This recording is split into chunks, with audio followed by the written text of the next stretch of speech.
Olá, pessoal.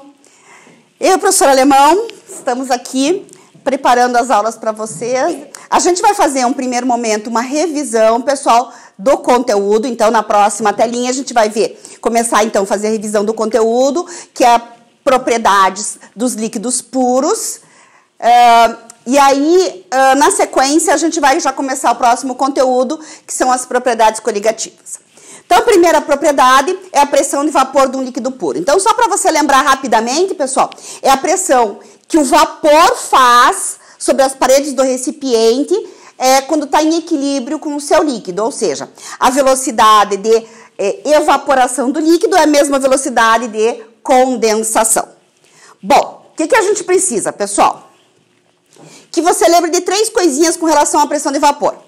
A primeira coisinha é que a pressão de vapor não depende da quantidade do líquido, pessoal. Então, lá, veja, aqui você tem quantidades diferentes de líquido e a pressão se mantém a mesma. Tudo bem até aqui? Que mais que eu preciso, pessoal? Do aumento de temperatura. Então, olha só, o que você tem que lembrar? A gente já tinha visto na aula anterior.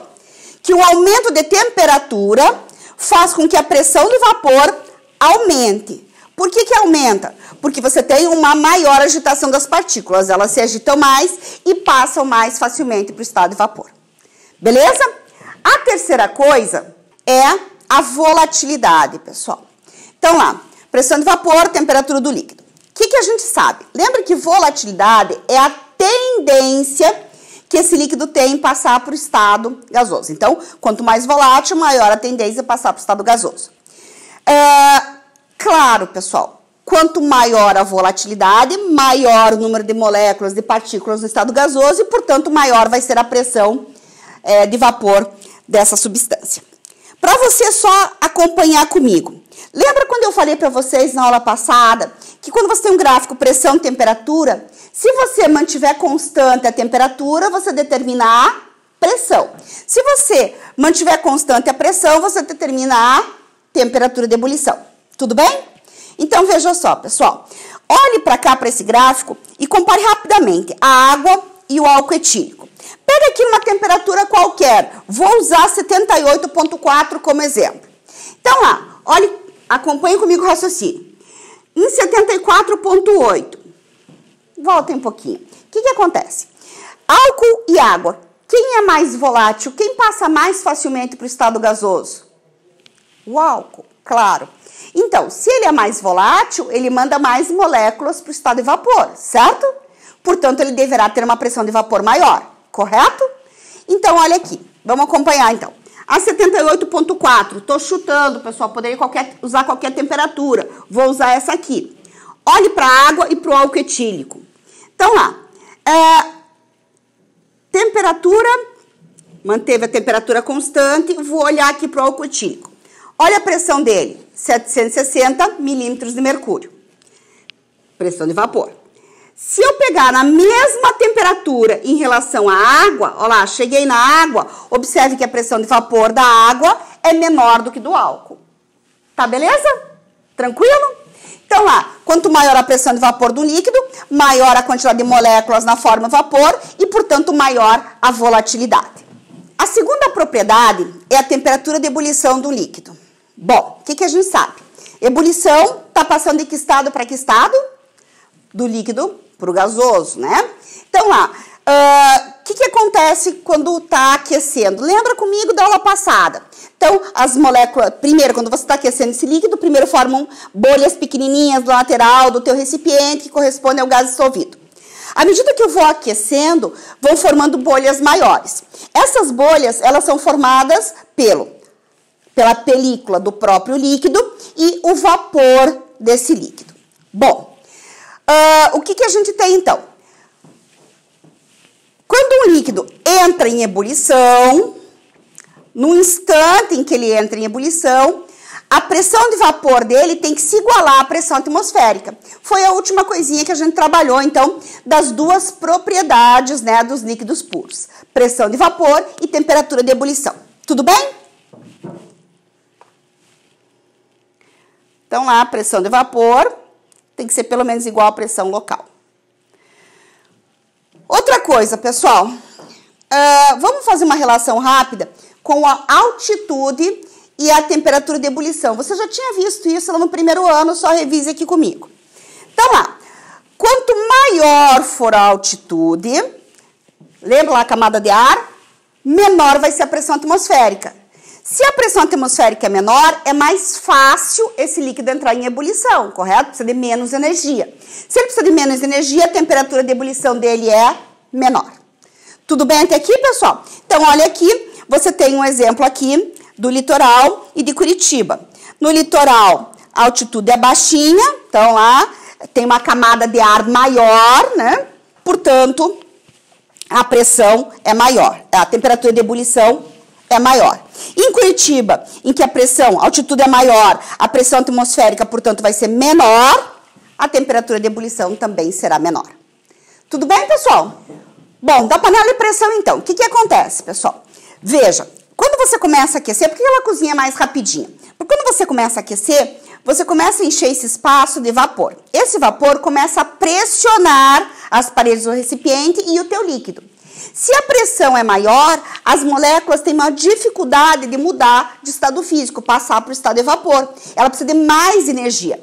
Isso significa que a temperatura dentro aqui, pessoal, vai ser, a temperatura de ebulição do teu líquido vai ser maior, certo? Então, lá, numa panela de pressão, os alimentos cozinham em pressões mais altas que uma atmosfera. Isso faz com que a água só entre em ebulição a temperatura cerca de 120 graus Celsius. Então, lá, por conta da pressão, acaba tendo uma temperatura de ebulição maior. E daí o cozimento é mais rápido, ok? Diagrama de fases para a gente poder fechar aqui, pessoal, a revisão.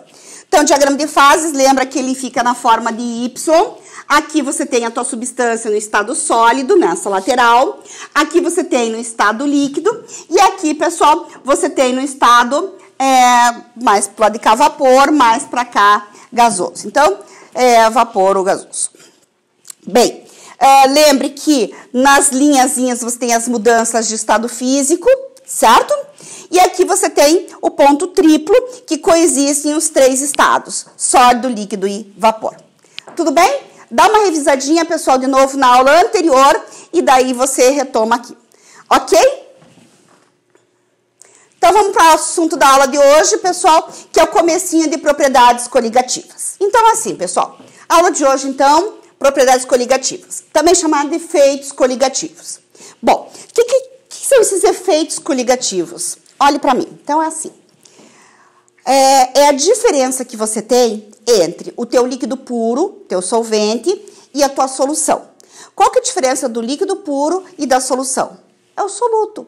Lembra que tua solução é formada por soluto mais solvente. Veja, só para você ter uma ideia. Se eu tenho água pura e água e sal, água pura é o meu solvente, correto? Água e sal é a minha solução. Tudo bem até aqui? Qual que é a diferença entre tua água pura e tua água e sal? O sal, que vai ser o meu soluto não volátil. Então, lá.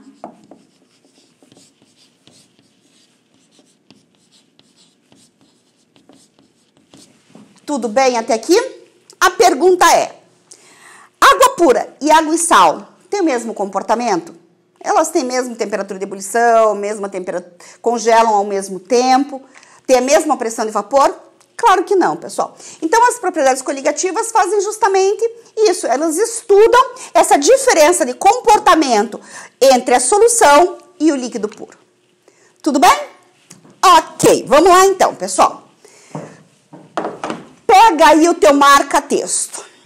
Observação importantíssima, pessoal. As propriedades coligativas, elas dependem unicamente do número de partículas dispersas, ou seja, número de partículas em solução.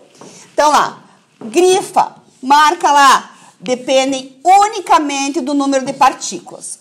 Olha que louco, pessoal. Não me interessa quem é a substância, me interessa só quantas partículas essa substância coloca em solução. Tudo bem até aqui? Muito bem, pessoal. Olha só, tipos de soluções. Dois tipos de soluções, você já viu isso, a gente só está revisando, pessoal. as soluções moleculares e as soluções iônicas. Lembre que nas soluções iônicas, quando você coloca em água, ela forma íons. Então, elas se rompem por ionização ou dissociação, lembram? E formam íons. Já as soluções moleculares não se quebram. Então, veja, não formam esses íons. Por exemplo, se eu tiver lá o C6H12O6, a glicose, e colocar essa glicose, que está em estado sólido, em água, vai formar o quê? O C6H12O6, só que em solução aquosa. Tudo bem? Bom, eu vou até melhorar isso aqui, pessoal. Eu vou colocar, para você ter no seu caderno, olha lá. Ela só muda lá, quando eu coloco em água, ela só vai para o estado em solução aquosa. Ok? Veja, entrou uma única partícula e eu tenho, portanto, uma única partícula. Tá tudo bem? Muito bem. Agora aqui, se for uma solução iônica, peguei lá o exemplo clássico, né? O cloreto de sódio, o sal de cozinha, então. Se eu colocar o NaCl em água, o que vai acontecer com o NaCl? Ele vai se dissociar formando Na+, Cl-. Olha para cá, pessoal. Então, lá, o Na+, e o Cl- em solução aquosa. Certinho? Olhe lá o que acontece. Cada uma estrutura de NaCl vai formar um cátion e um ânion. Aquilo que a gente já tinha visto. Lembra que aquela parte lá de molaridade em íons, que cada uma se quebrava formando várias partículas? Então, lá, que a gente fez lá com o chocolate em sala. Então, lá, uma molécula, uma estrutura, na verdade, formando duas ali, quando colocada em água. Então, solução molecular mantém a quantidade de partículas, o número de partículas. A iônica, você quebra por dissociação ou ionização, e aí você acaba tendo mais partículas em solução. Tá tudo bem até aqui? Tá perdido? Não? Dá uma revisada, hein? Tá, vai acompanhando aí. Se tá perdido, volta um pouquinho, volta, dá uma olhadinha para retomar. Bom, uma coisa também que eu quero comentar, pessoal, que vocês vão ver nos exercícios. Mas como é que eu vou saber quando que é iônico, quando que é molecular, quando que você tem quebra dessa molécula, quando que você não tem? A gente vai usar muito aqui glicose, sacarose, ureia, como moleculares. O iônico, aí você tem lá os sais, você tem lá as bases que formam soluções iônicas, você tem lá os ácidos, né, formando soluções iônicas. Tudo bem? Bom, quais são os efeitos coligativos, então, que a gente vai estudar a partir de agora, um a um, pessoal? A primeira delas é a tonoscopia. Então, lá, tonoscopia, ela mede a pressão de vapor. Então, a tonoscopia vai estudar a pressão de vapor. Ebulioscopia. Chuta, pessoal. O que você acha que estuda a ebulioscopia? Ela vai estudar a temperatura de ebulição.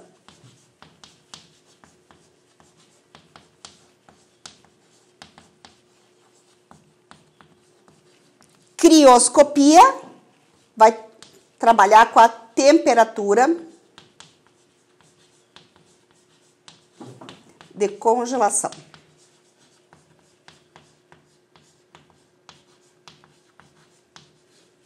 E a osmoscopia estuda o quê? Osmose, que você já trabalhou um pouco com a professora Eliane, né? Tá, beleza?